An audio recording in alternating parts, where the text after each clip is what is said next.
देखो आजकल का जो पेपर आ रहा है एकदम हलवा पेपर, एकदम सिंपल पेपर है, कुछ करना वरना नहीं ना। जैसे पहले के पेपर मैं बता रहा हूं, पहले का जो नीट का एग्जाम होता था वो ऐसे पूछते थे कि बताओ बेटा तुम्हारे दादा के चाचा के बड़े भाई का नाम क्या था। अब तुम्हें कहां याद होगा। हाँ, पूछेगा बेटा तुम्हारे 10 किलोमीटर दूर में कोई गांव है उसका क्या नाम है। तो तुम्हें कैसे थोड़ा सा कंफ्यूजन क्रिएट होता है। लेकिन आजकल का जो नीट का पेपर एकदम स्ट्रेट फॉरवर्ड है, तुम्हारे दादा का क्या नाम है आता है, तुम्हारे नाना का क्या नाम है आता है भाई, चाचा का क्या नाम है, तुम किस गांव में रहते हो, ऐसे ही क्वेश्चन तो आता है। क्वेश्चन को देखो एनसीईआरटी में लिखा है वो लाइन, वही लाइन पूछा जाता है। न्यूक्लिक एसिड किसने ढूंढा, एनसीईआरटी में लिखा है बेटा एकदम ब्लैक पॉइंट में, फ्रेडरिक मिशन ने, एनसीईआरटी ने दे दिया। जो कोविड वाला जो सेकंड पेपर हुआ था यही तो पूछा था, ये बताओ किस प्लांट में यूरियाइड्स बनते हैं, सोयाबीन प्लांट में नाइट्रोजन किस फॉर्म में स्टोर होता है, एनसीईआरटी में दिया यूरियाइड्स। तो आपको कोई एक्सपेरिमेंट करने की जरूरत नहीं, एकदम सिंपल सा जो एनसीईआरटी का लाइन है वही नीट के पेपर का क्वेश्चन बनता है, उसमें कोई भी एक्सपेरिमेंट करने की जरूरत नहीं। एनसीईआरटी का हर line is equivalent to one question, याद रखना। एनसीईआरटी में जो एक लाइन लिखा गया है, जब भी पढ़ते हो तो अपने दिमाग में ये चलाना, एनसीईआरटी का जो एक लाइन लिखा गया है वो मान लो कि ये नीट 2021 का क्वेश्चन है, इसलिए इतना इतना ध्यान पूर्वक क्वेश्चन को पढ़ना चाहिए। हर लाइन मतलब कि मान लो एक क्वेश्चन है ना, बायो में वैलिड है, केमिस्ट्री में भी वैलिड है। तो अब करेंगे कैसे, मैंने हमेशा बोला एक्यूरेसी अच्छा रखो, एक्यूरेसी। एक्यूरेसी कहने का मतलब तुम्हें आता तो पूरा हाई फाई पूरा नॉलेज है, पूरा एचसी वर्मा बैठ के बना गए हो, लेकिन स्पीड नहीं है और एक्यूरेसी नहीं है तो खत्म कहानी। पेपर इजी है, तुम्हें नॉलेज आता है, तुम्हें नॉलेज पूरा आता है, पेपर भी इजी है, लेकिन तुम्हें जो क्वेश्चन को तुम बनाते हो 20 क्वेश्चन बनाए तो उसमें गलती ना करो, एक गलती नहीं करना है। अब बनाइए एकदम 100% उसका आंसर एक्यूरेट होना चाहिए। तो जो भी क्वेश्चन बनाते हो उसका एग्जैक्टली स्पीड मेंटेन हो, फास्ट बनाइए, और दूसरा तुम कहीं पर गलती करने के चांसेस ना हो। तो उसका सबसे सिंपल उपाय एक ही है कि आप उठाओ पिछले साल के जितने भी एलएन के टेस्ट पेपर होंगे उनके, ठीक है, ऐप पे जो भी पेपर थे 40-50 पेपर थे, उसको आप उसका पीडीएफ पहले प्रिंट आउट कर लो। सबसे पहले उसका पीडीएफ, कभी भी ऑनलाइन क्वेश्चंस मत बनाओ। तुम्हें जब पेन पेपर पे क्वेश्चन, तुम्हें अगले साल पेन पेपर पे देना है ना, अगले साल तुम्हें जब दोगे तो पेन पेपर पे दोगे, कोई ऑनलाइन टेस्ट तो तुम्हारा होगा नहीं। तो तुम्हें पहले तो प्रैक्टिस पेन पेपर वाला ही होना चाहिए। ये हमारी पहली गलती होती, हम लोग ऑनलाइन धकाधक बनाए हुए बनाए जा रहे बनाए जा रहे, ठीक है, लेकिन हमें पेन पेपर वाला प्रैक्टिस है ही नहीं। पेन पेपर का थोड़ा अलग कहानी होता है। तो अब सबसे अच्छा है कि जितने भी टेस्ट पेपर हैं वो सारे के सारे आप उसका प्रिंट आउट कर लो, पिछले साल के 40 पेपर 50 पेपर जो भी होंगे, 2000 लगेगा, जितने भी पैसे लगेंगे वो लगा दो, और अपने पास 50-60 पेपर रख लो और रोजाना उस पेपर को सॉल्व करो। जो भी तुम पढ़ते हो उससे रिलेटेड उसमें ढूंढो, उससे क्वेश्चंस बनाओ। सबसे आसान, इससे अच्छा प्रैक्टिस करने का दूसरा कोई उपाय नहीं। पूरा प्रैक्टिस करने का, यानी कि आपको एक्यूरेसी लाने का, प्रैक्टिस करने का सबसे आसान तरीका है कि आप एलएन के जो भी पेपर है उसका प्रिंट आउट निकाल लो, हो जाएगा, इतना हो जाएगा, भर जाएगा, और दिन में बैठ के बनाते रहो। बहुत सारे बोले सर हमने पढ़ तो लिया एनसीईआरटी, 5 बार पढ़ लिया, 10 बार पढ़ लिया, अब पढ़ने का मन नहीं पड़ता, अब नया चीज तो है ही नहीं पढ़ने के लिए। ठीक है, नहीं है तो कम से कम जो तुमने पढ़ा है उसे अच्छे से उसको प्रैक्टिस के फॉर्म में तो रखो, तभी तो तुम्हारा होगा। तो प्रैक्टिस कैसे करोगे, उसका प्रिंट आउट ले लो और पेन पेपर पे बनाओ। हो सकता है कि तुम्हें ओमार सीट भी मिल जाता है, तुम अगर बाहर ढूंढोगे ना तो ये 200 वाला ओमार सीट भी मिल जाता है। बबल करने में भी बेटा बबल करो, इसी तरह से बबल करो और बाद में आंसर को चेक कर लो, इससे बहुत फायदा मिलेगा। बहुत सारे बच्चे का बेटा ओमार में गलती कर दिए, भरना था बी भर दिए सी, 5 नंबर में तो कहां फेंका जाओगे। 5 नंबर कहने का मतलब 5000 रैंक तुम्हारा पीछे चला गया। तो रोना नहीं है कि अगले 5 क्वेश्चन तो मैंने ओमार में गलती कर दिया, तो ओमार का प्रैक्टिस करो। जो भी दो ईमानदारी से 100 ओमार खरीद लो और ओमार को ही फिल करके लास्ट में उसके आंसर की से मैच कर लो, क्योंकि अगले साल ऐसा ही पेपर होगा और तुम्हारा प्रैक्टिस भी ऐसा ही होना है। भाई जिससे भी पूछता हूं 2 गलत हो गए ओमार भरने में, अरे भैया 2 गलत का मतलब समझ रहे हो 10 नंबर कितना होता है? 10 का मतलब बेटा 10,000 रैंक। तुम कहां तुम्हें अच्छा कॉलेज मिलने था बेटा, एकदम लास्ट रैंक का कॉलेज मिलने वाला है, जबकि तुम्हारे अंदर टैलेंट था, तुमने पूरा मेहनत की, तुमने बेटा पढ़ाया भी, बनाया भी, लेकिन तुमने थोड़ा सा गलत कर दिया ओमार। तो ओमार को कैसे ठीक कर सकते हैं? इसलिए तुम देखो कोटा वाला क्यों सक्सेसफुल होते हैं, क्योंकि उनका पेन पेपर पे प्रैक्टिस होता है, और तुम लोग तो स्मार्ट हो लैपटॉप पे देंगे। ठीक है, अभी कोविड के चलते तुम टेस्ट नहीं दे सकते एलिन का, ठीक है, तब तक आप ऑनलाइन टेस्ट दीजिए। अगर ऑप्शन आपको दे कि नहीं पेन पेपर पे टेस्ट होगा, तो पॉसिबल है पेन पेपर पे टेस्ट दीजिए। जो दिल्ली में पेन पेपर पे टेस्ट दे सकते हो, जो अवेलेबल नहीं है जिनको, वो ऑनलाइन को चूज कीजिए।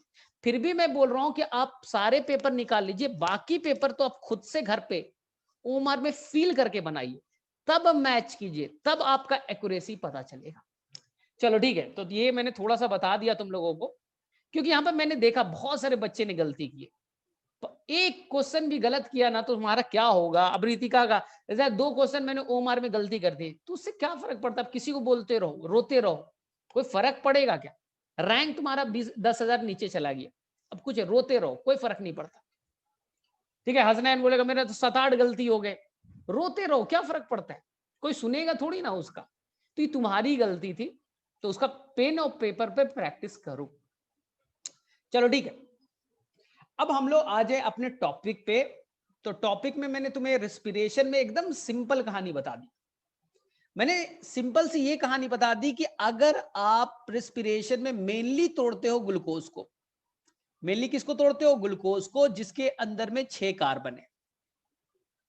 किसके, जिसके अंदर कितने कार्बन है? 6। अब जो 6 कार्बन है, इस कार्बन कार्बन के बीच में बॉन्ड थे। कार्बन कार्बन होगा, ग्लूकोज है तो उसके अंदर कार्बन होंगे ना, कोवैलेंट बॉन्ड होगा ना, 1 2 3 4 5 6। ठीक, तो इस कार्बन कार्बन के बॉन्ड को तोड़ोगे तो एनर्जी निकलेगा।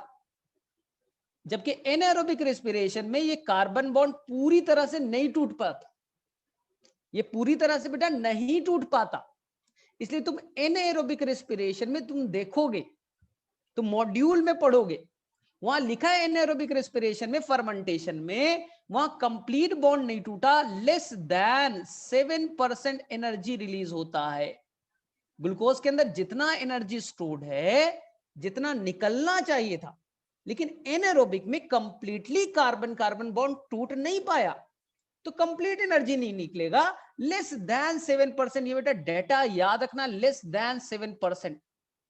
कितना निकलेगा वो बाद में भूल जाओ, लेकिन एनसीईआरटी का डेटा लेस देन 7% एनर्जी निकलेगा। ठीक है, लेकिन हम तो एरोबिक पढ़ रहे हैं सर।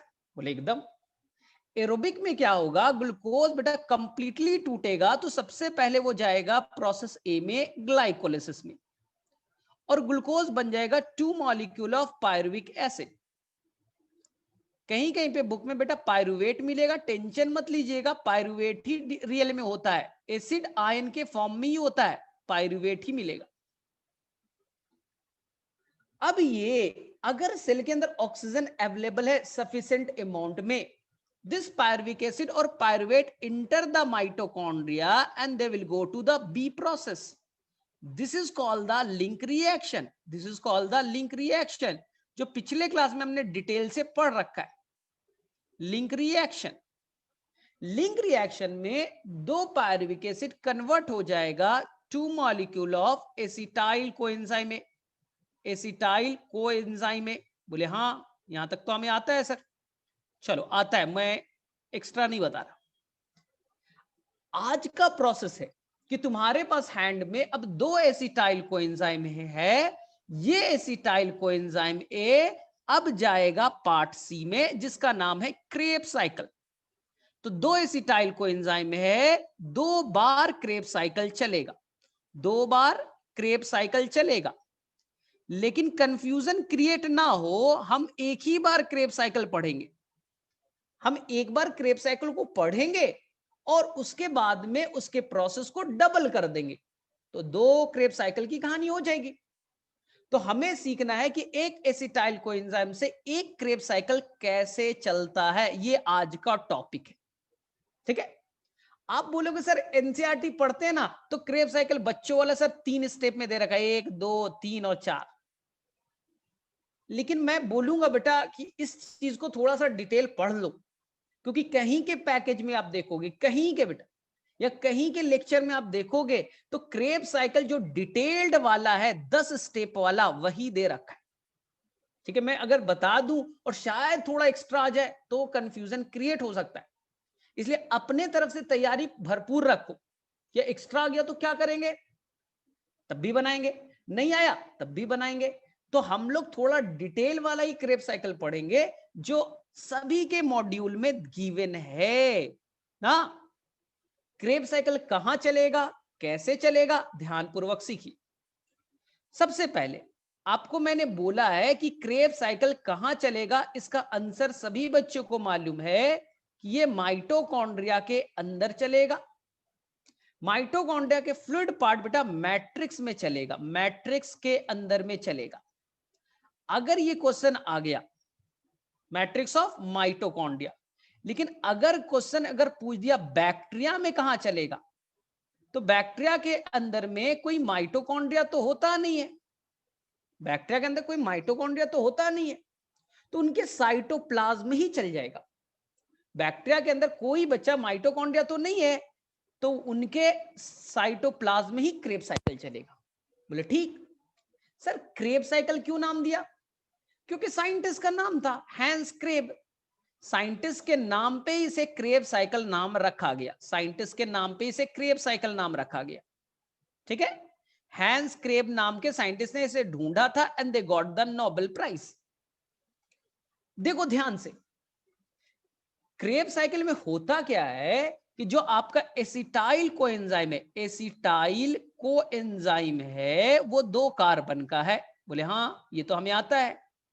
वो वहां जाकर के एक सबस्ट्रेट से बाइंड करेगा ऑक्सैलो एसिटिक एसिड।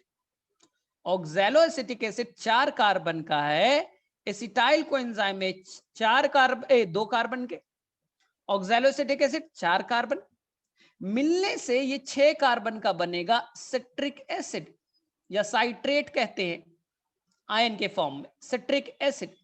कितने कार्बन के, 6 कार्बन। इसलिए क्रेब साइकिल को आप कहेंगे it is also known as citric acid cycle. कहानी क्लियर है, क्योंकि पहला जो प्रोडक्ट बनता है वो सिट्रिक एसिड बनता है, इसलिए क्रेब साइकिल का एक और नाम देंगे सिट्रिक एसिड साइकिल। बोले हाँ सर ये भी याद रहेगा, कोई गड़बड़ नहीं है, citric acid cycle.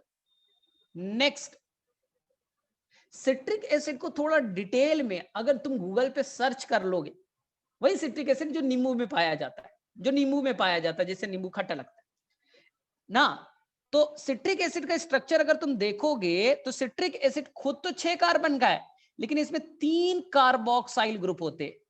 Citric acid के अंदर 3 कार्बोक्साइल ग्रुप है, इसलिए फर्स्ट जो प्रोडक्ट है उसके अंदर 3 कार्बोक्सिलिक ग्रुप हैं, इसलिए क्रेब साइकिल को टीसीए साइकिल भी कहते हैं।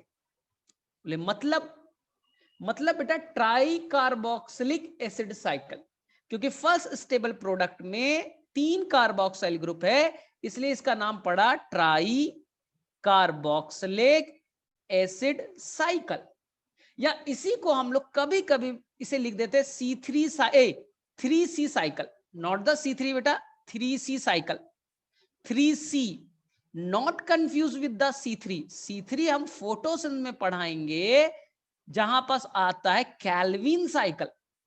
हम क्रेब साइकिल की बात कर रहे हैं जहां फर्स्ट स्टेबल प्रोडक्ट में 3 कार्बोक्सिल ग्रुप है, तो 3C साइकिल भी कभी कभी कह देते। C3 से आप कंफ्यूज मत होइएगा, ये आप रूल याद रखिएगा। तो ये जनरल इंट्रोडक्शन है, बहुत ही आसान है, सभी को पहले से भी आता होगा।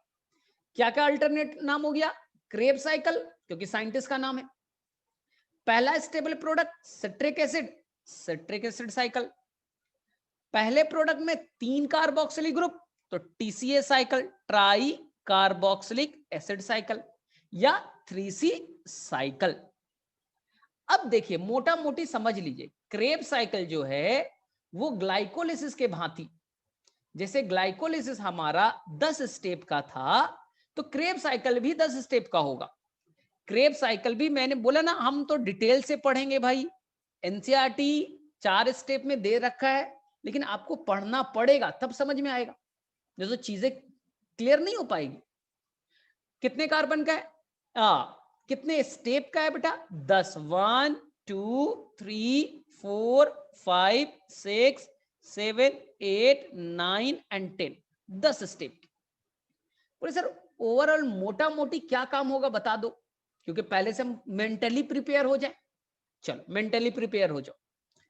जो इवन नंबर है, जैसे दूसरा, जैसे चौथा, जैसे छठा, जैसे आठवां, जैसे 10वां, जो भी इवन नंबर का स्टेप है 2 4 6 8 और 10, इवन नंबर ऑफ स्टेप में ऑक्सीडेशन होगा।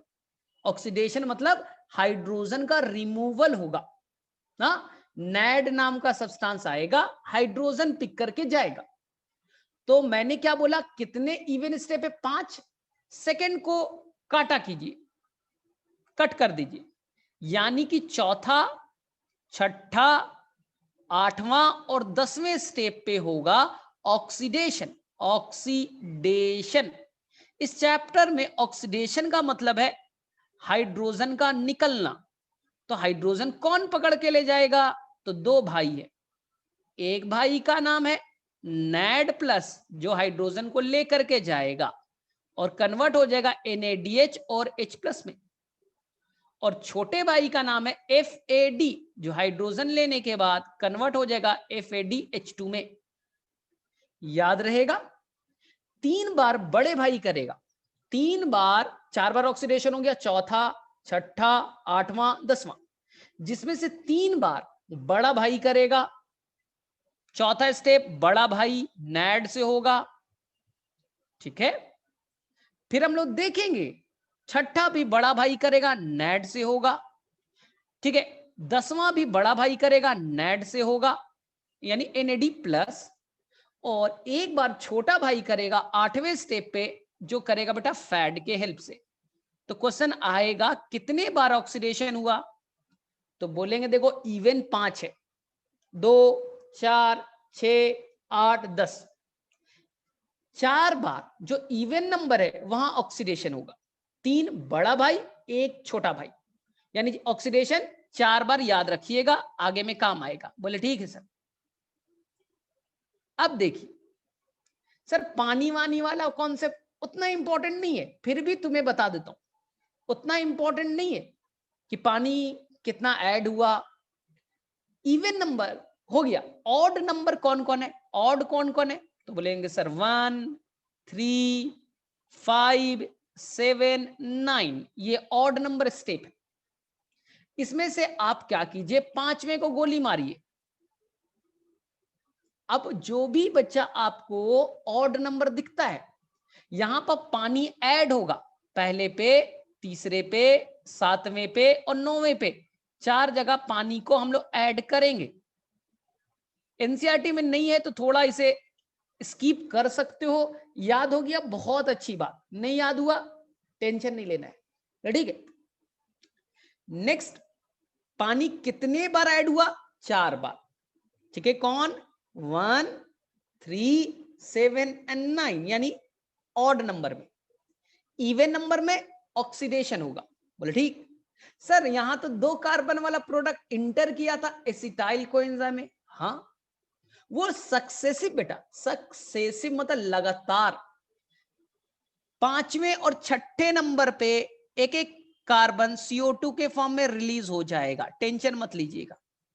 2 कार्बन का प्रोडक्ट इंटर किया है, एनसीईआरटी लिखता है सक्सेसिव, लगातार 2 बार, 5वें पे एक कार्बन, 6ठे पे एक कार्बन रिलीज हो जाएगा।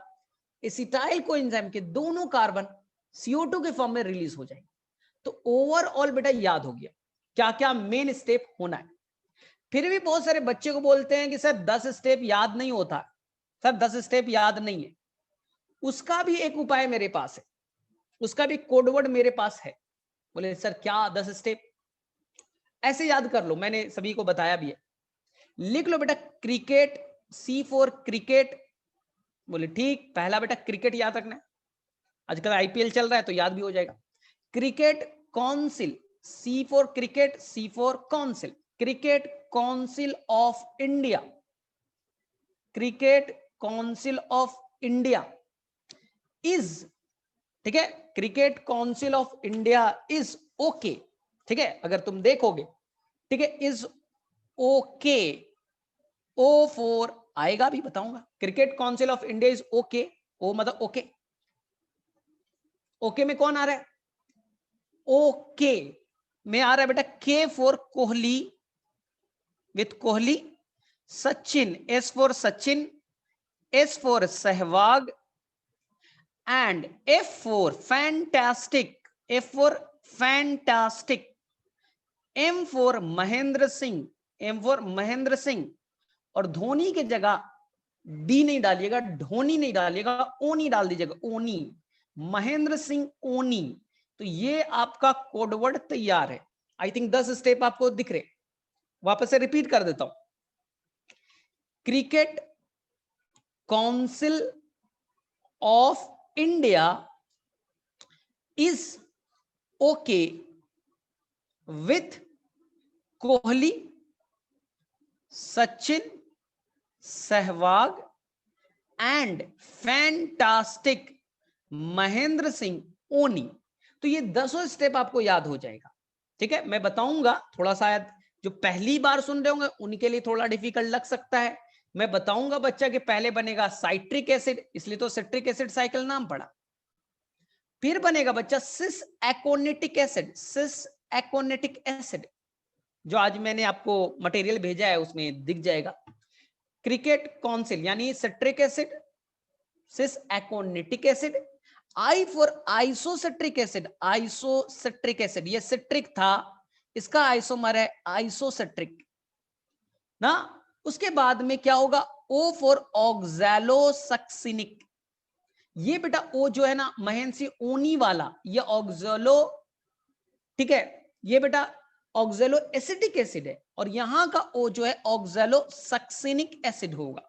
जब डिटेल करेंगे याद रखिएगा। कोहली में हो जाएगा बेटा अल्फा कीटो ग्लूटारिक एसिड, ऐसा कोई वर्ड आने वाला, अल्फा कीटो ग्लूटारिक एसिड। याद रखिएगा पूरे क्रेब साइकिल में कोहली साहब ही केवल 5 कार्बन के, कोहली साहब बेटा केवल 5 कार्बन के एकमात्र यूनिक है। ये हमेशा नीट के एग्जाम में क्वेश्चन ऐसा बन सकता है कि 5 कार्बन वाला प्रोडक्ट कौन है, तो याद रखना बेटा कोहली थोड़ा यूनिक है, तो कोहली साहब है। कोहली से पहले जो भी भाई साहब है बैटिंग करने के लिए आएंगे, ये 6 कार्बन वालेंगे, छक्का मारेंगे सब। कोहली से पहले जो भी प्लेयर आएगा मैच खेलने बेटा सिक्सर मारेगा, 6 कार्बन, सिट्रिक एसिड 6 कार्बन, सिस एकोनेटिक 6 कार्बन, आइसोसेटिक 6 कार्बन, ऑक्सैलोसक्सेनिक 6 कार्बन। और कोहली के बाद जो बैटिंग करने आएंगे ना, वो बेटा 4 कार्बन के होंगे, यानी चौका मारेंगे। कोहली 5 पंजा मारेगा, पहले वाले छक्का मारेंगे, बाद वाले चौका मारेंगे। बोले सर क्यों? उसका आंसर बेटा लॉजिकल था, क्योंकि मैंने आपको बोला था 5वें स्टेप पे 1 कार्बन निकल जाता है, छठे पे 1 कार्बन निकल जाता है CO2 के फॉर्म में, तो 6 कार्बन वाला आया, 1 कार्बन निकाला तो कोहली बना, फिर 1 कार्बन निकाल दिया तो बेटा बन गए 5 कार्बन वाले, फिर एक और, यानी 4 कार्बन अब हो गया। तो एस फॉर सक्सिनाइल कोएंजाइम में बनेगा, फिर बेटा सक्सिनिक एसिड, अगर थोड़ा याद होगा तो, फिर fumaric acid, malic acid, oxalo acetic acid, 2 जगह ओ है, oxalo acetic acid, acetic acid ना, और यहां है बच्चा ऑक्सैलो सक्सिनिक एसिड। तो ऐसे ही आपको याद होना चाहिए 10 स्टेप याद रखना बेटा, citric acid, cis aconitic acid, isocitric acid, cricket council of India हो गया इस, हाँ अब ओके, यानी oxalo succinic acid, alpha keto glutaric acid, succinyl coenzyme A, succinic acid, fumaric acid, malic acid और ऑक्सैलो एसिटिक एसिड। ठीक है, मैं इस स्टेप के एंजाइम नहीं बताऊंगा, ये जो 10 स्टेप का एंजाइम है मैं नहीं बताऊंगा और बोलूंगा आप मत याद करो, लेकिन एक एंजाइम में केवल बताऊंगा, एक एंजाइम का मैं नाम लूंगा, ठीक है, जिसका नाम होगा SDH, सक्सिनेट डिहाइड्रोजिनेस। मैं आपको सलाह दूंगा कि केवल एक ही एंजाइम का नाम याद रखिए, बाकी के झंझट में मत पड़िएगा। बोले सर क्यों सक्सिनेट डिहाइड्रोजिनेस में ऐसा क्या है कि आप याद करने के लिए बोल रहे हैं? उसका रीजन है क्योंकि क्रेब्स साइकिल मैट्रिक्स में चल रहा है और जितने भी एंजाइम होंगे मैट्रिक्स में होंगे, लेकिन सक्सिनेट डिहाइड्रोजिनेस जो है बेटा वो एक एंजाइम है ना, वो बेटा मैट्रिक्स में नहीं है, वो बच्चा इनर मेम्ब्रेन ऑफ माइटोकॉन्ड्रिया पे है। वो बेटा कहां है? इनर मेम्ब्रेन ऑफ माइटोकॉन्ड्रिया पे। ध्यान से सुनिएगा, all the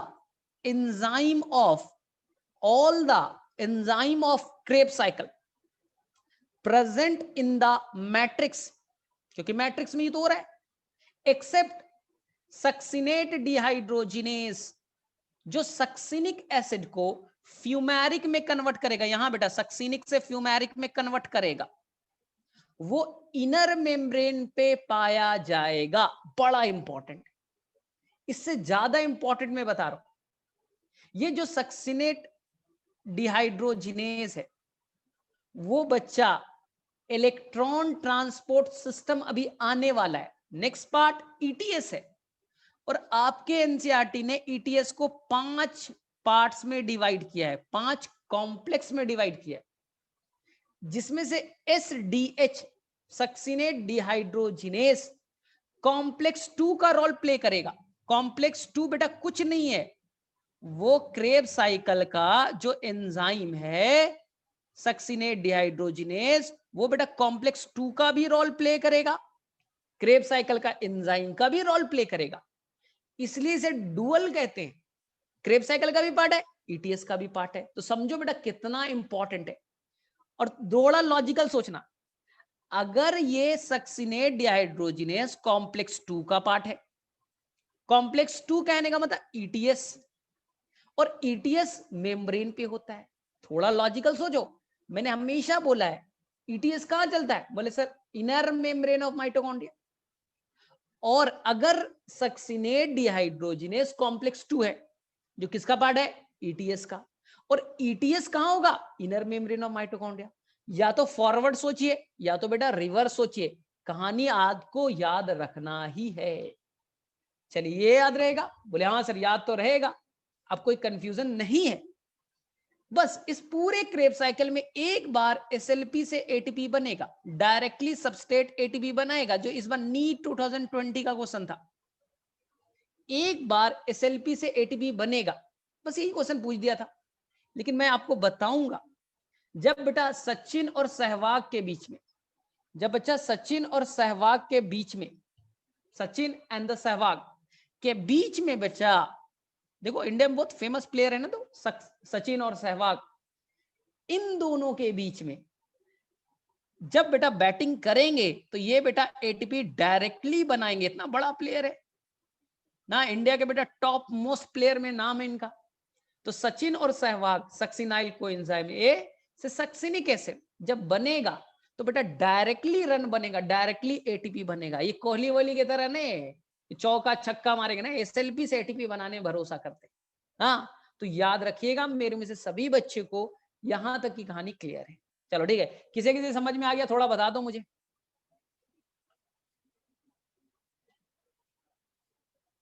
चलो मेरे में से एकदम क्लियर हो गया, कोई इश्यू नहीं है, कोई इश्यू नहीं है।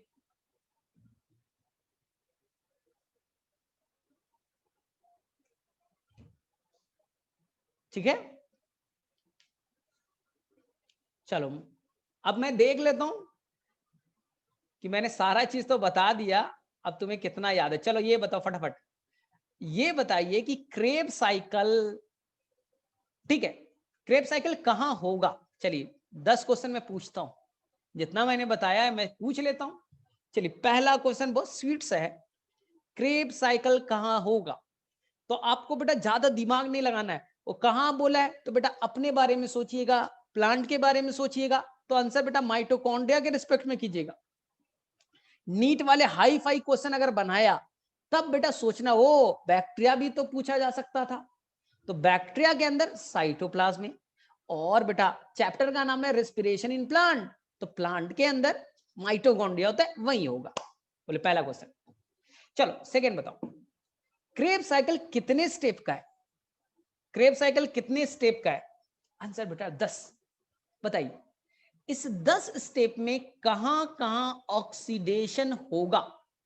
इस 10 स्टेप में कहां कहां ऑक्सीडेशन होगा? तो मैंने बोला बेटा बस इवन नंबर याद रखिए, 2, 4, 6, 8, 10, जिसमें से आपको याद रखना बेटा 2 को हटा दीजिए, 4, 6, 8 और 10 ऑक्सीडेशन होगा। 3 बार बड़ा भाई, 1 बार छोटा भाई। बोले ठीक है। चलो कितने बार पानी खर्च होगा? हाँ तो चलो ठीक है, नौसीन भी आंसर कर रही है, बहुत बड़ी बात है भाई। चलो ठीक है, यानी कि जो ऑड नंबर है, तीसरा है, पहला है, तीसरा है, पांचवा को गोली मार दीजिए, सातवां और नौवां। ठीक है, एक ही बार एसएलपी होगा, कहां से कहां के बीच में? इंडिया के टॉप मोस्ट बैट्समैन है बेटा, वो छक्का चौका नहीं मारते बेटा, वो डायरेक्टली एसएलपी से बनाते हैं, सचिन और सहवाग के बीच में। सचिन और सहवाग के बीच में जो रिएक्शन होगा उससे बेटा डायरेक्टली एटीपी बनेंगे। हाँ, सक्सिनाइल कोएंजाइम में से सक्सिनिक एसिड। ठीक है, next question, all the enzyme of Krebs cycle present inside the matrix except all the enzyme of Krebs cycle present inside the matrix except succinate dehydrogenase. चलिए next, ये बताइए succinate dehydrogenase को हम लोग किस complex के नाम से जानते हैं? सक्सिनेट डिहाइड्रोजिनेस को हम लोग किस कॉम्प्लेक्स के नाम से जानते हैं? ठीक है, तो आंसर आपका पूछा जाएगा, बोले बहुत आसान सा है सर, बहुत ही आसान सा है, उसका आंसर है कॉम्प्लेक्स 2 के नाम से। चलिए ये बताइए, ठीक है, ये बताइए कितने बार डीकार्बोक्सिलेशन होगा? कितने बार डीकार्बोक्सिलेशन होगा और कहां कहां होगा? कहां कहां होगा? एनीवन? हाँ तो आकांक्षा ने बता भी दिया, कोहली से आगे। हाँ मेरे में से कोहली से एक पहले और एक कोहली के बाद में। हाँ कोहली से एक पहले और कोहली के एक बाद में, अल्फा कीटो से एक स्टेप पहले एक स्टेप बाद में, तो कोहली से आगे और पीछे। चलो ठीक है, तो इसी तरह से याद करेगा। देखो मानव होना भी आंसर कर रहा है, यानी कि पढ़ाई मतलब, चलो और क्या चाहिए बेटा, इतना हाई फाई क्वेश्चन तुम लोग बना रहे हो, और बाद में मैं बच्चों से पूछता हूं तो बोलते सर ये एसएलपी क्या होता है, ये तो पता ही नहीं सर, क्रेब्स साइकिल में कितनी बार होगा कुछ नहीं पता। चलो ठीक है, अब हम लोग फटाफट डिटेल से पढ़ ले, तो कुछ तो पढ़ना नहीं है। एक बार मुझे शॉर्ट ट्रिक बता दो, एक बार शॉर्ट ट्रिक लिख करके बता दो क्रेब्स साइकिल का, तो मुझे लगेगा कि तुम्हें याद है, फिर मुझे ज्यादा डिटेल में नहीं जाना पड़ेगा। जो मैंने पूरा बताया, लो 2 मिनट टाइम ले लो और लिख करके दिखा दो, क्रिकेट काउंसिल वाला, बस शॉर्ट ट्रिक लिख करके बता दो। ठीक है, तो हसनैन ने सीसी ऑफ, चलो ठीक है, एक बार मत अपने मन में तुम रिवाइज करोगे तो याद हो जाएगा, एक बार अपने मन में तुम रिवाइज कर लोगे तो याद हो जाएगा। Cricket council of India is okay with Sachin, with Kohli.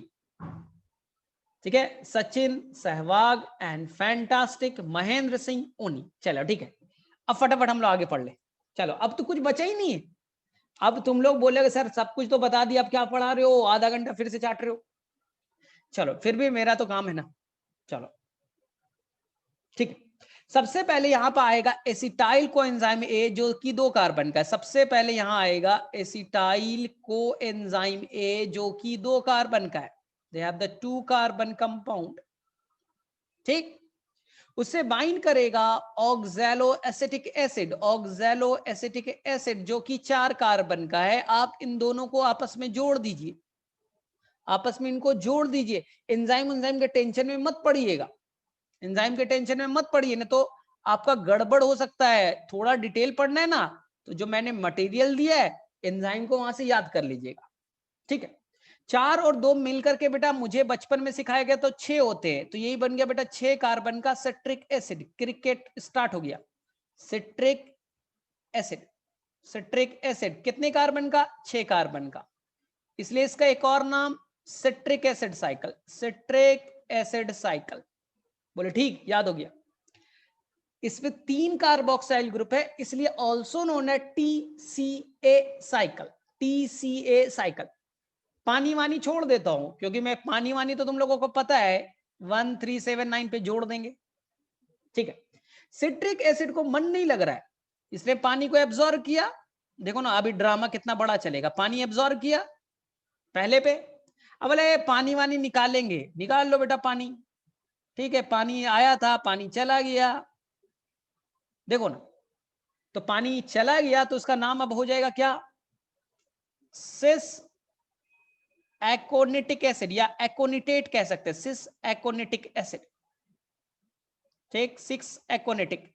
कितने कार्बन का? तो बोले सर अभी कार्बन तो 6 ही होगा, क्योंकि ऊपर में 6 है।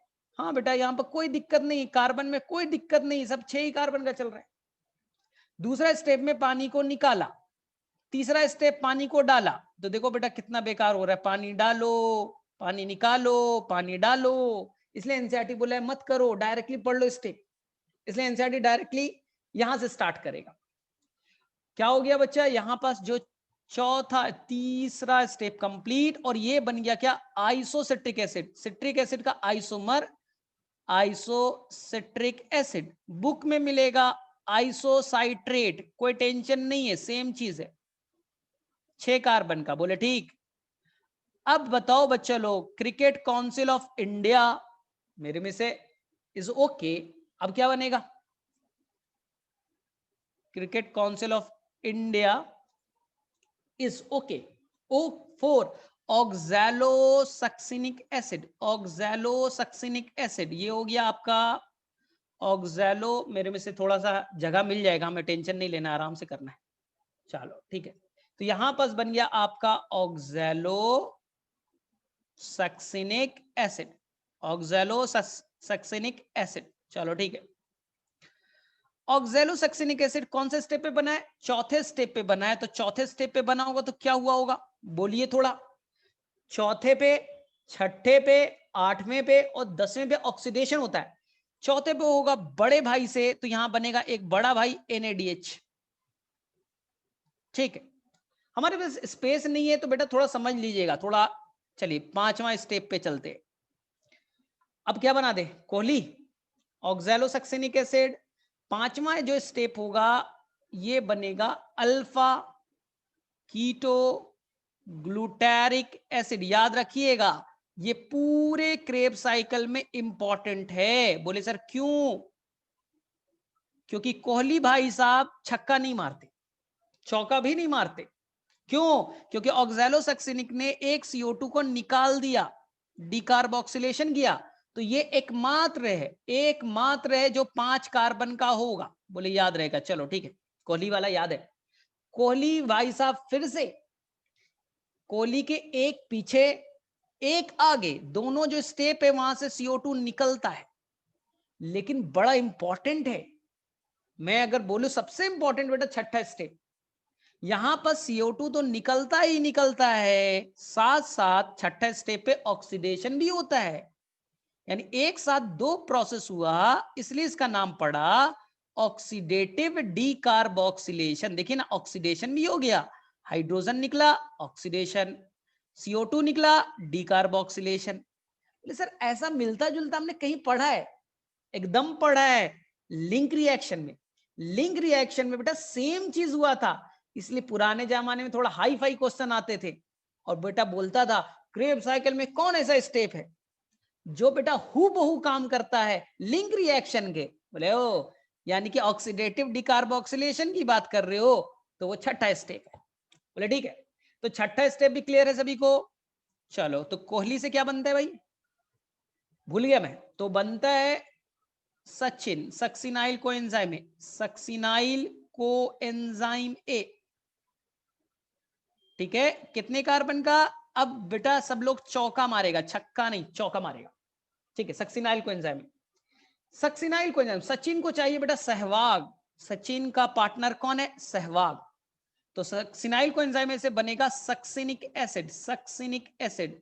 लेकिन ये लोग क्लासिकल बैट्समैन है, ये सब बेटा वो सब फर्जी बैट्समैन नहीं था, आजकल आईपीएल वाला नहीं था, बढ़िया बैट्समैन था। तो डायरेक्टली बेटा एटीपी बनाते थे, ये डायरेक्टली एटीपी बनाने पे भरोसा करते थे। थोड़ा समझिएगा, प्लांट में और बैक्टीरिया में बेटा बनता था एटीपी, प्लांट में और बैक्टीरिया में क्या बनता था? एटीपी। एनिमल्स में बनते थे जीटीपी, एनिमल्स में बनते थे जीटीपी, गुआनोसाइन ट्राइफॉस्फेट। तो बोले सर जीटीपी क्या करेगा? टेंशन मत लीजिए, जीटीपी वापस से एटीपी में ही कन्वर्ट हो जाएगा, हमारे अंदर बन तो जाएगा एनिमल्स में, लेकिन वापस से कन्वर्ट हो जाएगा एटीपी में।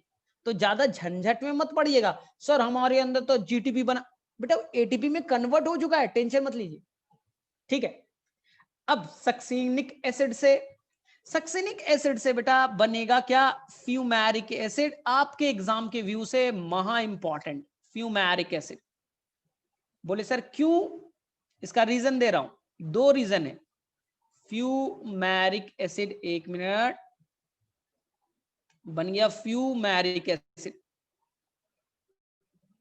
अब देखिए फ्यूमैरिक एसिड है तो क्या करना है यहां पर? फ्यूमैरिक एसिड यहां पास ऑक्सीडेशन होगा बेटा, लेकिन छोटे भाई से होगा, बड़ा भाई नहीं आएगा। याद रखिए बेटा, एफ से स्टार्ट हो रहा है ना, कोड याद रखिए, एफ से स्टार्ट हो रहा है, एक ही जगह एफ आया है वर्ड, तो जहां एफ वाला बनना है तो वहां पर ऑक्सीडेशन के लिए फैड H2 बनेगा, फैड H2 बनेगा, ठीक है। चलिए फ्यूमैरिक एसिड हो गया। फ्यूमैरिक एसिड से क्या बनता है? तो बोलेंगे sir fumaric acid, fantastic, Mahendra Singh Dhoni, malic acid, malic acid बन जाएगा, ठीक है। और ये स्टेप नंबर 6, ये बेटा 7वां, ये बेटा 8वां, और ये बेटा 9वां। तो 9th पे भी पानी खर्च करेंगे, 9th पे भी पानी खर्च करेंगे। देखो यार ये सब जगह नहीं है ज्यादा, तो थोड़ा समझना, 9th पे भी पानी लगेगा, 7th पे भी पानी लगेगा, पानी मतलब वाटर। अब मैलिक एसिड लास्ट में कन्वर्ट हो जाएगा ऑक्सैलो एसिटिक एसिड में। स्टेप कौन सा है? 10वां। तो यहां भी बनेगा बेटा NaDH, हो गया। कोई डिफिकल्ट नहीं है, कोई डिफिकल्ट नहीं है। आपको बेटा स्टेप थोड़ा बहुत अच्छे से आना चाहिए, क्वेश्चन व्यू से जो आएगा वो इंपॉर्टेंट होगा। 5 कार्बन वाला कौन है? अल्फा कीटोग्लूटारिक एसिड, याद रखिएगा थोड़ी देर में, ठीक है। हम लोग पढ़ेंगे बच्चा, इनसाइड में एक टॉपिक है कि जो रिस्पिरेशन होता है वो एम्फीबोलिक होता है, जो रिस्पिरेशन होता है बेटा एम्फीबोलिक होता है। बोले मतलब सर? मतलब साफ है कि तुमने ग्लूकोज को बेटा तोड़ दिया, कैटाबोलिज्म कर दिया, ग्लूकोज 6 कार्बन वाला बेटा पूरी तरह से टूट गया, कैटाबोलिज्म हो गया। लेकिन जब आप ग्लूकोज को तोड़ रहे हैं, ग्लाइकोलिसिस में तोड़ रहे हैं, लिंक रिएक्शन में तोड़ रहे हैं, क्रेब्स साइकिल में जब तोड़ते हैं, तो ये क्रेब्स साइकिल के प्रोडक्ट बेटा निकल जाएंगे। क्रेब्स साइकिल ऐसा नहीं कि हमेशा कंटिन्यू चलेगा, मेरी मर्जी मैं नहीं रहूंगा। बोले मतलब?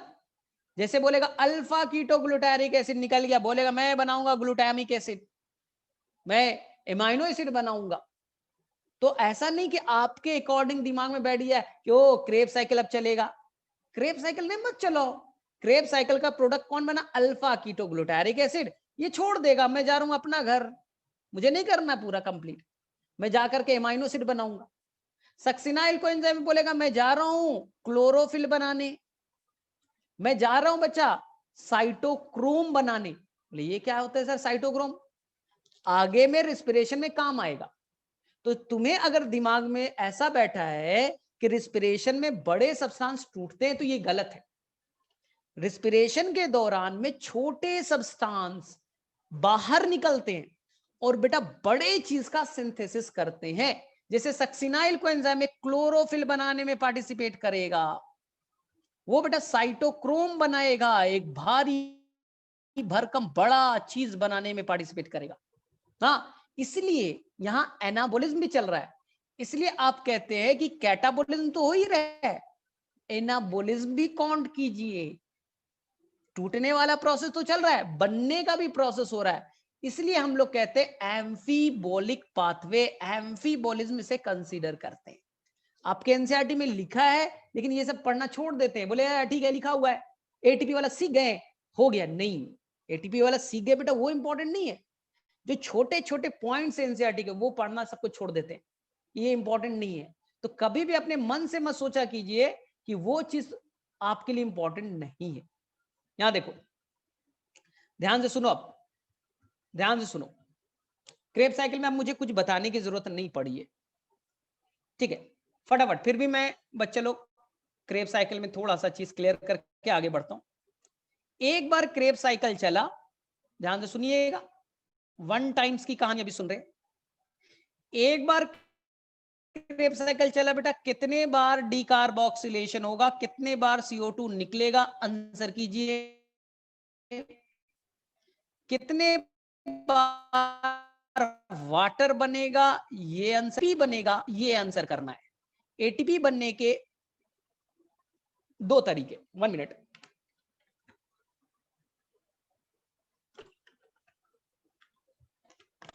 ठीक है, थोड़ा सा आवाज लैग किया होगा, मैं रिपीट कर रहा हूं, ठीक है। एटीपी बनने के हमारे पास इस चैप्टर में 2 तरीके हैं, एक है एसएलपी और एक है ओपी। आराम से कीजिए, ये मैंने कई बार आपसे फिलअप करवाया है, तो मेरे से याद हो चुका हो। आराम से, कितने बार CO2 निकला, स्टेप को याद रखिए। तो 2 बार डीकार्बोक्सिलेशन होगा, 5वें और 6ठे पे, बोले ठीक। अब वाटर की बारी, वाटर कितने बनेंगे, ध्यान से सुनिए। जो वाटर ईटीएस नाम का मशीन बनाएगा उसे कहेंगे मेटाबॉलिक वाटर। ध्यान से सुनिए, इसमें गड़बड़ होता है, ध्यान से सुनिए। जो वाटर ईटीएस बनाएगा मेटाबॉलिक वाटर, और जो वाटर डायरेक्टली बना उसे कहते हैं डायरेक्ट वाटर। डायरेक्ट वाटर, ध्यान से देखिए, ध्यान से देखिएगा। जब आपने सेकेंड स्टेप देखा था, दिखा भी देता हूं, जब आपने सेकेंड स्टेप को देखा, सेकेंड देखिए, सेकेंड में दिया वाटर बनते हुए दिख रहा है, निकल रहा है। तो सेकेंड स्टेप में वाटर बन रहा है, और कहीं भी वाटर नहीं बन रहा है। एक ही स्टेप है जहां पर वाटर बनते हुए आपको दिख रहा है ना। तो एक वाटर आपका डायरेक्ट बन रहा है सेकेंड स्टेप पे। लेकिन इस क्रेब्स साइकिल में 4 बार ऑक्सीडेशन हुआ था। हर ऑक्सीडेशन से एक वाटर बनता है, तो 4 ऑक्सीडेशन से 4 वाटर भी बनेगा। बताओ, मैंने बोला था ना, एक ऑक्सीडेशन से एक वाटर बनता है ईटीएस के हेल्प से, नाम मेटाबॉलिक वाटर। 4 बार ऑक्सीडेशन, 4 वाटर, तो टोटल वाटर कितने बन गए, बोले सर 4 और 1 हो गए 5 वाटर बन गए। एकदम करेक्ट, एकदम करेक्ट, ठीक है। अब देखिए ध्यान से, ठीक है, इसमें कुछ गड़बड़ हुआ है क्या, 5 वाटर मेरे से, अब ये बेटा वाटर खर्च कितने हुए, तीसरे पे और 9वें पे, यानी 4 वाटर तो सर खर्च भी तो हो गया सर। अब देखा 4 जगह सर पानी को आपने जोड़ भी तो दिया था, तो 5 में से 4 गया बेटा, एक वाटर आपके पास में नेट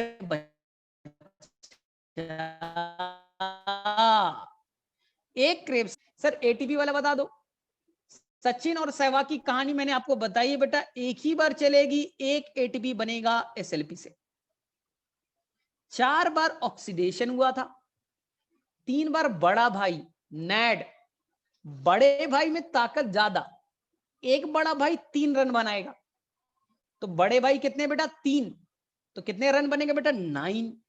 छोटा भाई बेटा फैड H2 2 ही रन बनाएगा, तो 3 बड़े भाई यानी 9 रन, तो हो गए 9 और 2 बेटा 11 एटीपी बनेंगे ओपी से, यानी कि ईटीएस नाम के मशीन से। जो बच्चा आज शायद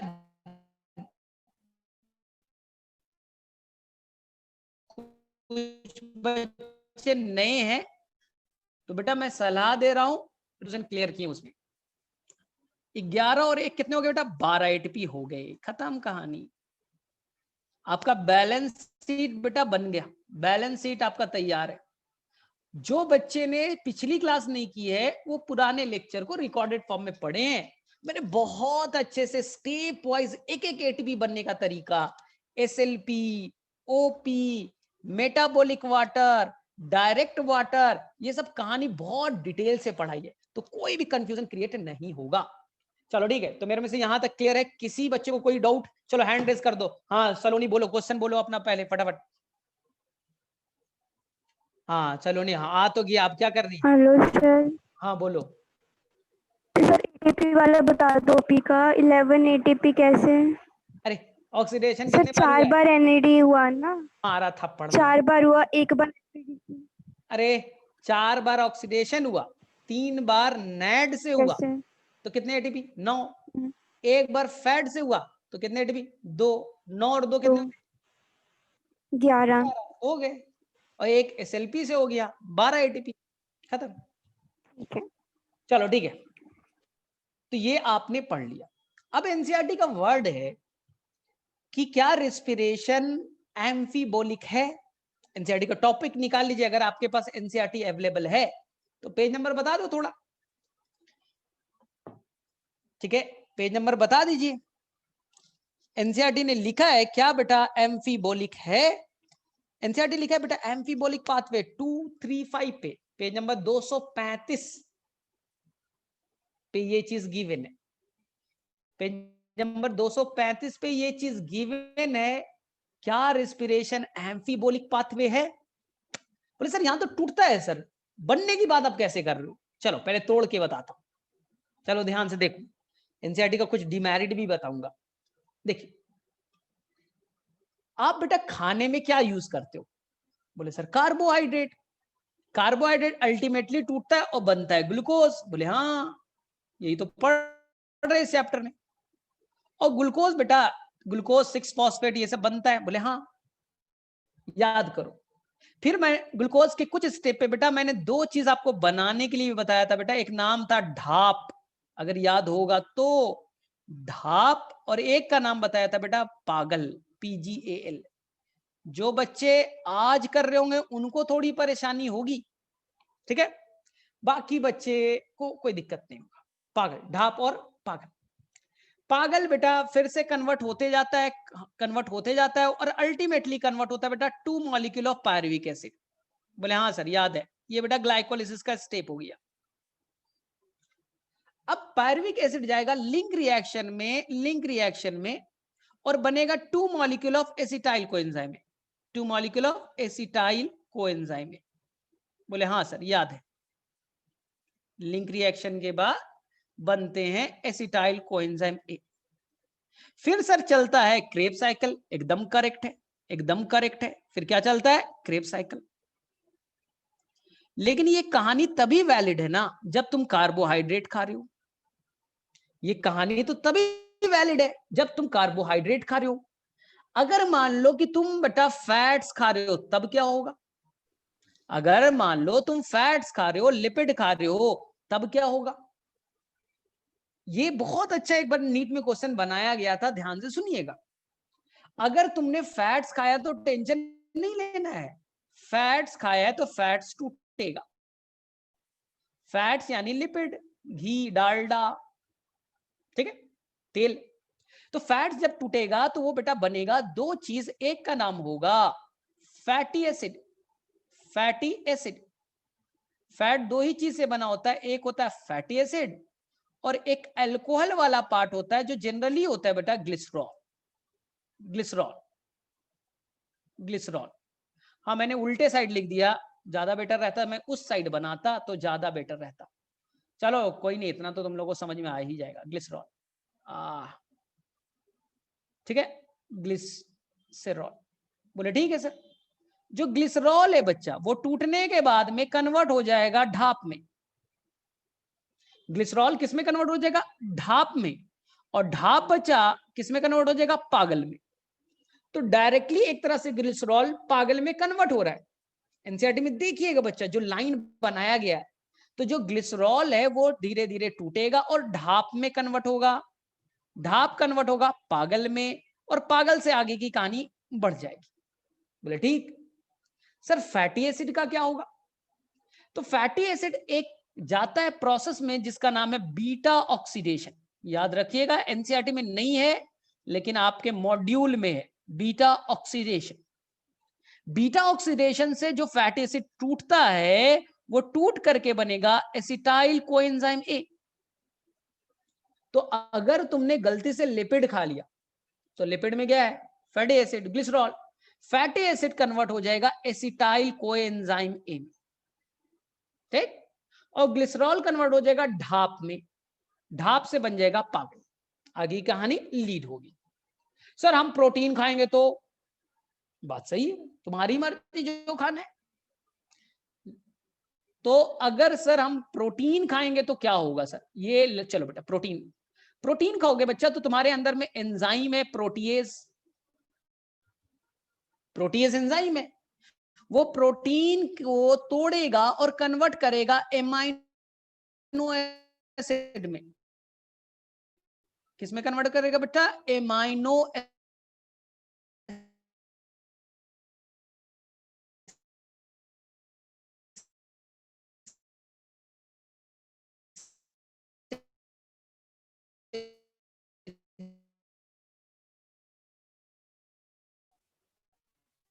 एमाइनो कितने कार्बन गए सर? एक मिनट, थोड़ा सा आवाज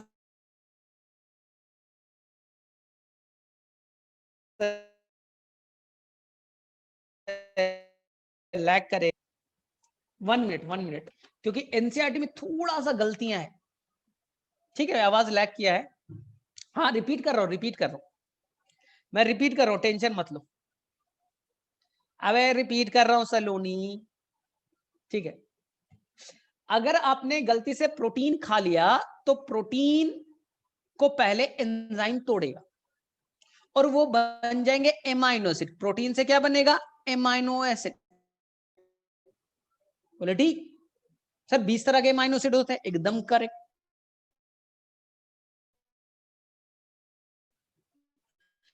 अब वो एमाइनो एसिड से एमाइन ग्रुप बाहर निकलेगा। बोले सर ये अमोनियम आयन क्या करेगा? हाईली टॉक्सिक है। जो अमोनियम आयन बेटा हाईली टॉक्सिक है, इसी को बेटा हम लोग यूरिया साइकिल से कन्वर्ट करेंगे यूरिया में। याद करो एक्सक्रीटरी सिस्टम जब पढ़ते हो तो क्या बताया जाता है कि ऑर्गेनिज्म कई तरह के, कोई बेटा अमोनोटेलिक है, प्रोटीन टूटा अमोनिया निकले, अमोनिया हाईली टॉक्सिक है, खूब पानी वाले, जहां पानी खूब अमाउंट में हो। कुछ बोलेंगे हम लोग थोड़ा कम पानी है तो बोले ना अमोनिया को यूरिया में कन्वर्ट करेंगे, यूरिया साइकिल चलाएंगे तो हमारे अंदर अमोनिया यूरिया में कन्वर्ट हो जाएगा, हम लोग बन जाएंगे यूरियोटेलिक, थोड़ा कम पानी, ठीक है। लेकिन कुछ बोलेंगे नहीं नहीं हमारे अंदर एकदम पानी नहीं है, तो बेटा बोला जाएगा आप यूरिक एसिड बना लीजिए, यूरिकोटेलिक। जब आप एक्सक्रीटरी सिस्टम पढ़ते हैं तो अमोनिया कहां से आया? यही जब प्रोटीन आप तोड़ते हो तो बेटा अमोनियम आयन बनता है, फिर आप यूरिया साइकिल चलाते हो। लेकिन एक चीज याद रखिएगा ध्यान से, इसलिए आपको ज्यादा प्रोटीन पे जिंदा नहीं रहना है।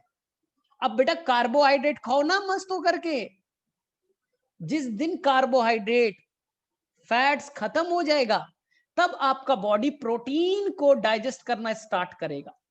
प्रोटीन को डाइजेस्ट नहीं करना है, एनर्जी के लिए वो नहीं बना है, क्योंकि बेटा प्रोटीन पे पूरी तरह से तुम डाइजेशन स्टार्ट कर दोगे, खूब अमोनिया निकलेगा, खूब टॉक्सिसिटी बढ़ेगी। इसका जिसलिए किसी को किडनी प्रॉब्लम होता है उसको क्या बोला जाता है? प्रोटीन वाला चीज मत खाइए, प्रोटीन वाला चीज बेटा मत खाइए। प्रोटीन बेटा टूटेगा, अमोनियम आयन निकलेगा, किडनी खराब है आपका, क्या होगा? यूरिया बन रहा है, यूरिक एसिड बन रहा है, कहां जाएगा ना? आपके अंदर टॉक्सिसिटी बढ़ेगी। इसलिए बेटा आपने ये सब तो पढ़ा है, जूलॉजी का पार्ट है, थोड़ा बहुत जूलॉजी मुझे आता है, मैंने बता दिया, ठीक है। अब देखो इंस्टेंट का मैं बता रहा हूं, टेंशन मत लो, इंस्टेंट का बता रहा हूं, ये सब कहानी मैं बता रहा हूं, अभी टेंशन मत लो। तो बोले सर अमोनियम आयन निकाल दिया। सर एमाइनो एसिड तो सर 20 तरह का होता है, आपने अमोनियम आयन निकाल दिया सर, तो ये बन गया बेटा कीटो एसिड में। अब बेटा कीटो एसिड सब थोड़ा दिमाग से सोचो, मैंने बहुत डिटेल में आपको करवा रखा है। एमाइनो एसिड किस में कन्वर्ट हो गया? कीटो एसिड में। सर कौन सा कीटो एसिड? बेटा डिपेंड करेगा, 20 तरह के एमाइनो एसिड है, 20 तरह के कीटो एसिड बने। कुछ कीटो एसिड डायरेक्टली कन्वर्ट कर जाएंगे, डायरेक्टली बेटा इंटर कर जाएंगे। एनसीईआरटी में फिगर को देखिए, अगर आपके पास एनसीईआरटी अवेलेबल है तो एनसीईआरटी, लेकिन ऐसा जरूरी नहीं है। कुछ कीटो एसिड बेटा वो बनेगा क्या? एसिटाइल कोएंजाइम में। और कुछ कीटो एसिड ये बेटा डायरेक्टली इंटर करेंगे क्रेब्स में। तो आपकी एनसीईआरटी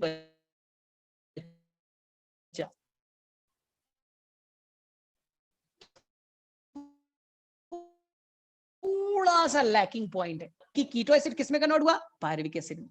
लेकिन वो थोड़ा गड़बड़ है। नहीं, कीटो एसिड तो अलग अलग तरह के होते हैं, 5 कार्बन के भी होते हैं। हाँ 3 कार्बन के तो पायरुविक एसिड बनेगा। अगर 2 कार्बन के कीटो एसिड है, एसिटाइल कोएंजाइम का बनेगा। 5 कार्बन का है तो हम लोग बनाएंगे ये पार्ट। ठीक है, मेरे में से आप समझ में आया? ठीक है, मैं फिर से बोल दे रहा हूं, प्रोटीन को आपने तोड़ा, क्या बने बेटा? Amino acid. एमाइनो एसिड से क्या बना? Keto acid. अब कीटो एसिड से कितने कार्बन के? अगर 3 कार्बन के तो वो बनेगा पायरुविक एसिड, 2 कार्बन के एसिटाइल कोएंजाइम है। अगर वो 5 कार्बन के तो बेटा कोहली बन जाएगा, अल्फा कीटोग्लूटारिक एसिड बन के क्रेब साइकिल में एंटर करेगा। सर वो ऑक्सैलो एसिटिक एसिड है तो 4 कार्बन बन के क्रेब साइकिल में एंटर करेगा। तो यहां पास बच्चा एनसीईआरटी में थोड़ा सा पॉइंट मिसिंग है। आपके एनसीईआरटी में देखिएगा ये कहां पर केवल लगाया एरो? पायरुविक एसिड में। लेकिन मैं मानता हूं बेटा ये यहां भी होना चाहिए और ये बेटा क्रेब साइकिल में भी होना चाहिए ना। जो मैंने मॉड्यूल दिया है, इस थोड़े से मॉड्यूल में आज आके रिसर्च कर लीजिएगा इस फिगर के ऊपर में। मॉड्यूल में बेटा थोड़ा सा रिसर्च कर लीजिएगा इस फिगर के ऊपर में, ठीक है। इसका स्क्रीनशॉट ले लेना और थोड़ा सा जाकर के बेटा कर लेना, इस पे थोड़ा सा रिसर्च कर लीजिएगा। चलिए ठीक है, अब बताइए, नीट का क्वेश्चन है, आप प्रोटीन खाइए या ग्लूकोज खाइए या बेटा फैट्स खाइए, फैट्स खाइए, अल्टीमेटली बेटा आपको एसिटाइल कोएंजाइम में तो बनना ही बनना है। एनसीईआरटी के फिगर के अकॉर्डिंग देखिए, फैट्स खाइए तब भी एसिटाइल कोएंजाइम, प्रोटीन्स खाइए तब भी एसिटाइल कोएंजाइम है, ग्लूकोज खाइए तब भी एनसीईआरटी में देखिए। तो एनसीईआरटी में बेटा जो दे रखा है ना, वो बहुत एक ब्यूटीफुल क्वेश्चन बनाया गया था। मैं उस लाइन को पढ़ रहा हूं, मैंने कलेक्ट किया है वो चीज, ठीक है। मैंने वो लाइन को कलेक्ट किया, देखो क्या लिखा है, ठीक है। एक मिनट मुझे दो, मैंने वो लाइन को कहां पर कलेक्ट करके रखा था, ठीक है। यहां पर इसमें तो नहीं दिख रहा है, एक मिनट, ठीक है। उसमें लिखा हुआ है बच्चा, उसमें लिखा हुआ है all the 3 substrate have common junction point. लिख लीजिए, ये एनसीईआरटी में लिखिए, all the 3 substrate have the common junction point. Answer करके आइएगा एसिटाइल कोएंजाइम में। ग्लूकोज खाओ तब भी एसिटाइल कोएंजाइम बनेगा, प्रोटीन खाइए तब भी एसिटाइल कोएंजाइम बनेगा, अगर लिपिड्स खाइए तब भी एसिटाइल कोएंजाइम बनेगा। तो तीनों के केस में एसिटाइल कोएंजाइम बनता है। तो it is a common junction point for all the substrate. चलिए लिख लीजिए, ये कॉपी में बेटा नोट कीजिए फटाफट, नीट का क्वेश्चन था ये। हाँ चलो, जयंत ने बोला भी कॉमन पॉइंट है, common junction point for all the substrate is the acetyl coenzyme A. चलो ठीक है, अब नेक्स्ट पार्ट पे आओ, नेक्स्ट पार्ट पे आओ। यहां देखिए ध्यान से, अब ध्यान से देखो। सर आपने ग्लूकोज लिया, आपने सर ग्लूकोज लिया, अभी मैंने क्या बताया था बेटा, मैंने बताया था कैटाबॉलिज्म, कैसे कार्बोहाइड्रेट टूटा, कैसे लिपिड टूटा, कैसे फैट्स टूटा और एनर्जी दे रहा है।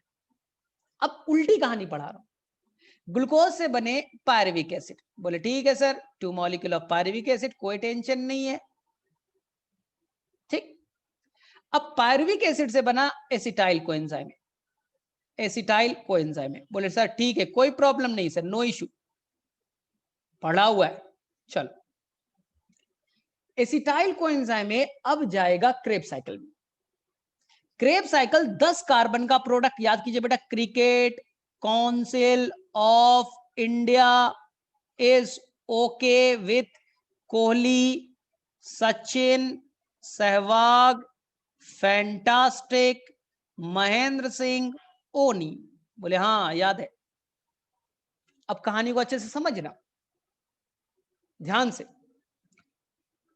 कहा जाता है बेटा कि जो तुम्हारे दिमाग में चल रहा है रिस्पिरेशन, ऐसा नहीं होता। बोले मतलब, ग्लूकोज से बेटा जब पागल बनता है, ग्लूकोज से बेटा जब पागल बनता है, बोले हाँ पागल आदमी है ना, तो पागल बेटा कभी कभी ये डायरेक्टली पागल निकल जाएगा। ग्लूकोज से ग्लाइकोलिसिस चला, बीच में क्या बना, पागल, पागल बोले नहीं रहेंगे यहां, मैं निकल जाऊंगा और मैं जाके बनाऊंगा बेटा ग्लिसरॉल। क्या बनाऊंगा बेटा, ग्लिसरॉल। और ग्लिसरॉल बेटा जुड़ करके फैटी एसिड से बनाएगा फैट्स।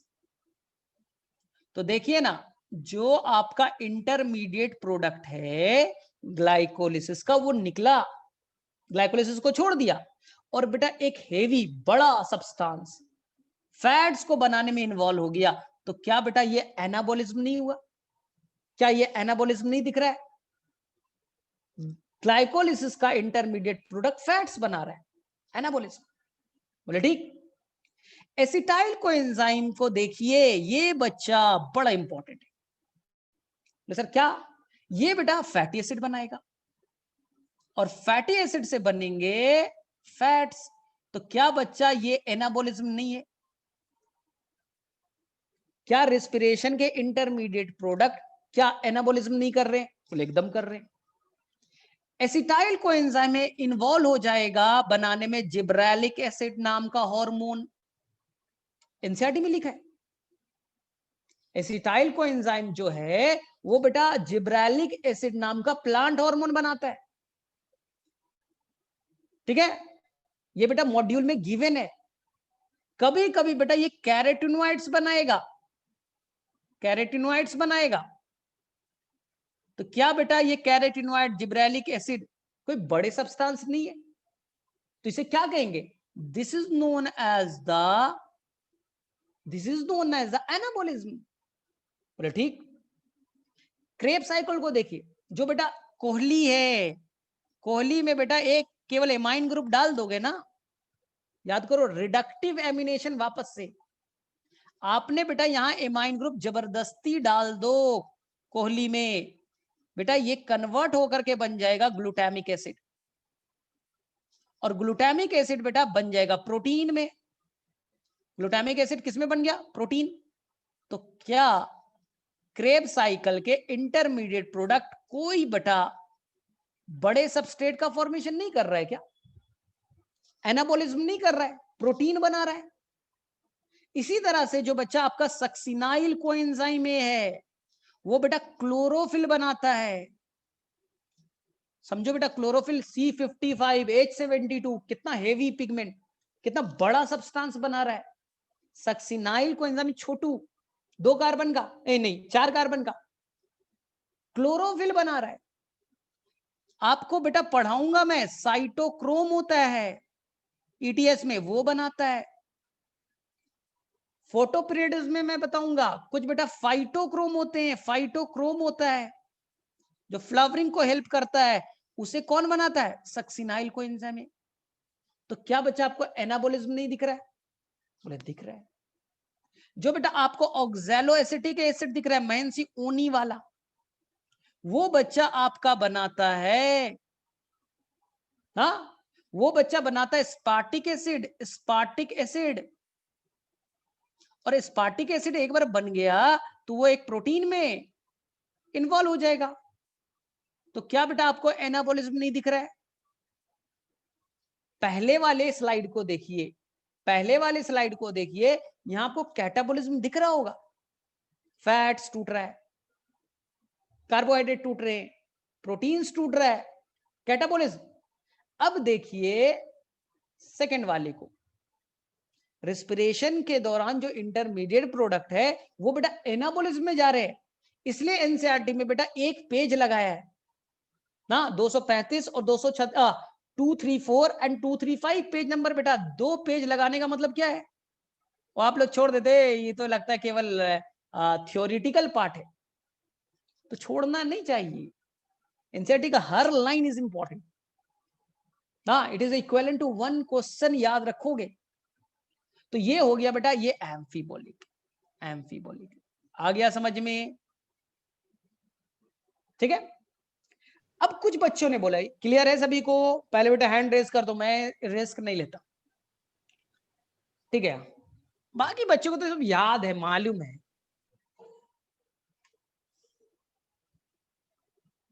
ना। तो मैंने एकदम मॉड्यूल को 100% फॉलो भी कर दिया है, एनसीईआरटी को भी कवर कर दिया, एकदम 100% मॉड्यूल का लाइन में बोल रहा हूं। चलो ठीक है। अब देखो एक चीज याद रखना, सर हमें तीनों चीज खाने के लिए मिला है, बेटर कौन है? सर बेटर कौन है? एनर्जी कौन देगा?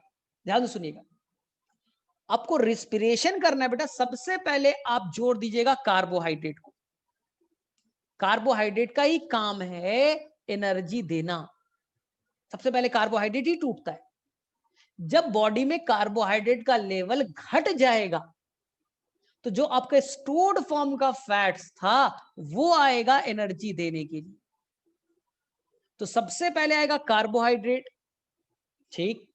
जब कार्बोहाइड्रेट बेटा तुम खा नहीं रहे हो, सुबह से फास्ट पे बैठे हो, फास्ट पे बैठे हो, तो बेटा अंदर का, इसलिए बेटा डाइटिंग करते हो, सिंपल इसलिए डाइटिंग करते हो कि कार्बोहाइड्रेट खाएंगे नहीं तो जो बेटा चर्बी फैट्स तुम्हारे स्किन के नीचे बैठा हुआ है वो बेटा ब्रेक होगा ना, बॉडी स्लिम होगा। तो इसलिए बेटा सेकंड कौन होगा? फैट्स। और फैट्स भी बेटा खत्म हो गए तब बेटा प्रोटीन पे जाइएगा। प्रोटीन पे तो जाना भी नहीं है, प्रोटीन पे बेटा जाना भी नहीं है, बहुत हार्मफुल है प्रोटीन तक पहुंचना। बोले ठीक है, पहले carbohydrate, then the fat, then the protein, ठीक है। लेकिन इन टर्म ऑफ एनर्जी अगर पूछ दे, एनर्जी सबसे ज्यादा कौन देगा? 1-1 ग्राम तीनों खाएंगे। इन टर्म ऑफ एनर्जी अब समझिए, एनर्जी सबसे ज्यादा देता है fats, 9.2 kilo calorie. In term of energy 1 ग्राम तीनों खाइए, सबसे ज्यादा फैट्स। प्रोटीन देगा 5.4 और ग्लूकोज देगा 4.2 किलो कैलोरी। यानी in term of energy fats, protein and the carbohydrate. In term of energy है, इन टर्म ऑफ एनर्जी है, ये याद रहेगा? बोले हाँ सर, ठीक है। एनसीईआरटी ने इस पे पूरा लिखा है बच्चा, सप्लीमेंट्री वाले पार्ट में बहुत अच्छा से लिखा हुआ है, ठीक है। शायद डाइजेस्टिव सिस्टम में लिखा है ये चीज। अब देखो ध्यान से, अब बहुत सारे लोग बोलते हैं कि सर भूख लगेगा। देखो एक चीज मुझे यहां पर बताना था, जो लोग फास्ट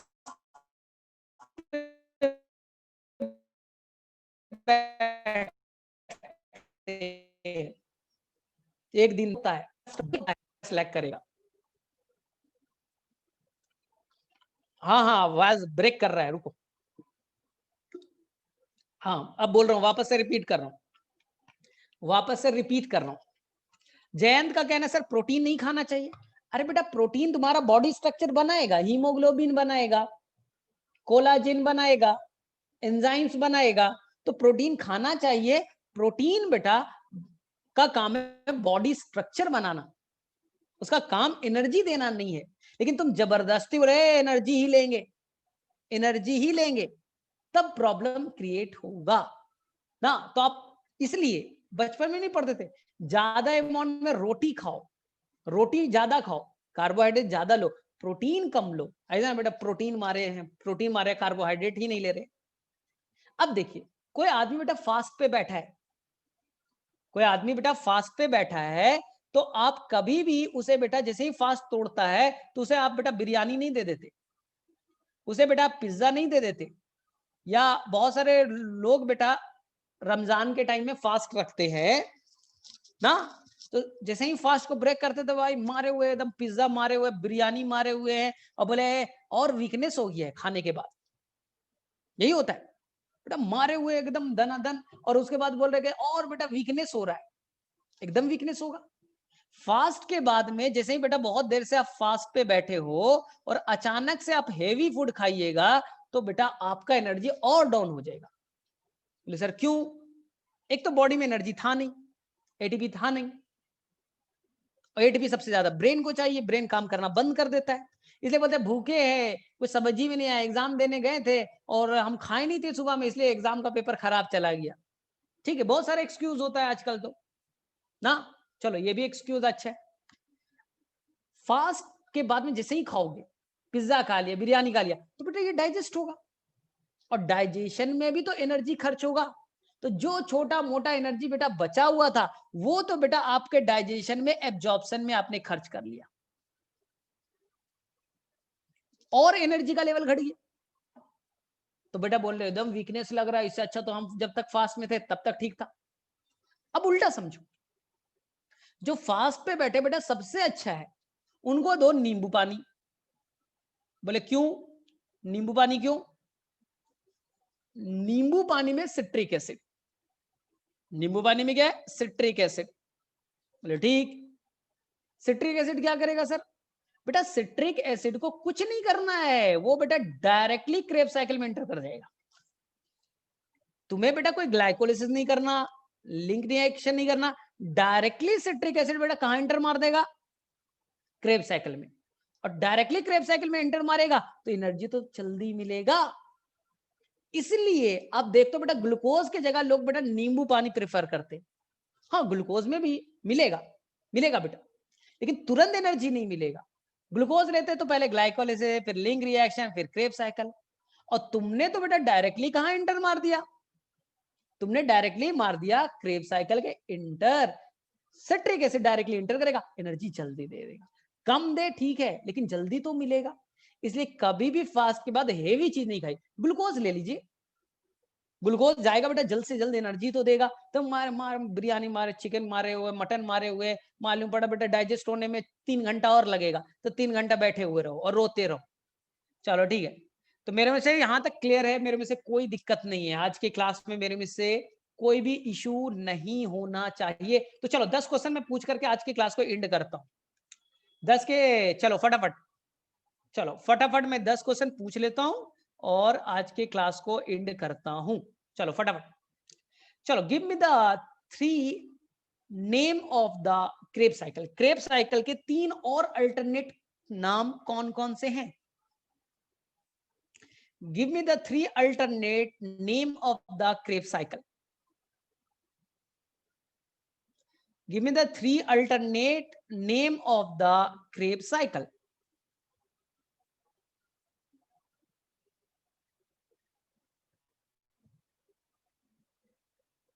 ठीक है, तो बहुत ही आसान सा है, कोई डिफिकल्ट नहीं है। Citric acid cycle, try carboxylic acid cycle, 3C cycle. चलो ठीक है, ये बताइए क्रेब्स साइकिल के किस 4 स्टेप पे ऑक्सीडेशन होता है? किस 4 स्टेप पे ऑक्सीडेशन होता है? ठीक है, क्लियर है, तो मतलब दिमाग में बेटा फिट कर लो ये सब कहानी। 4, 6, 8, 10। ठीक है, क्रेब्स साइकिल के किस स्टेप पे पानी खर्च होता है, पानी ऐड होता है? 1379 करेक्ट है। किस स्टेप पे डीकार्बोक्सिलेशन होता है?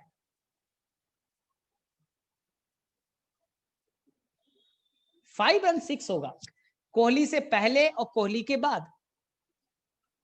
ठीक है, 5 और 6 पूरे क्रेब साइकिल में कहां पास, किस स्टेप पे फैड H2 से ऑक्सीडेशन होता है? पूरे क्रेब साइकिल में कहां पास ऑक्सीडेशन के लिए फैड आता है, ना कि नेड? हाँ, तो उसका नाम, वो स्टेप का नाम पूछते हैं मेरे से। आकांक्षा सक्सिनाइल कोएंजाइम में सक्सिनिक एसिड गलत है, वहां पर तो SLP होता है सचिन और सहवाग के बीच में। फ्यूमैरिक एसिड नहीं, सक्सिनिक एसिड से फ्यूमैरिक एसिड, सक्सिनिक एसिड से फ्यूमैरिक एसिड। चले ठीक है। कौन सा क्रेब साइकिल का एंजाइम मैट्रिक्स में लोकेटेड नहीं है? मैट्रिक्स में लोकेटेड नहीं है।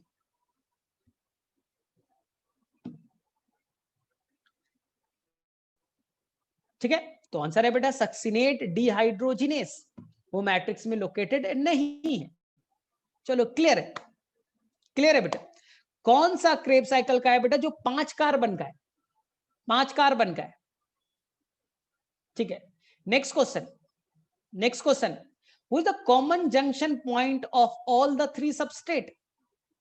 Who is the common junction point of all the 3 substrate?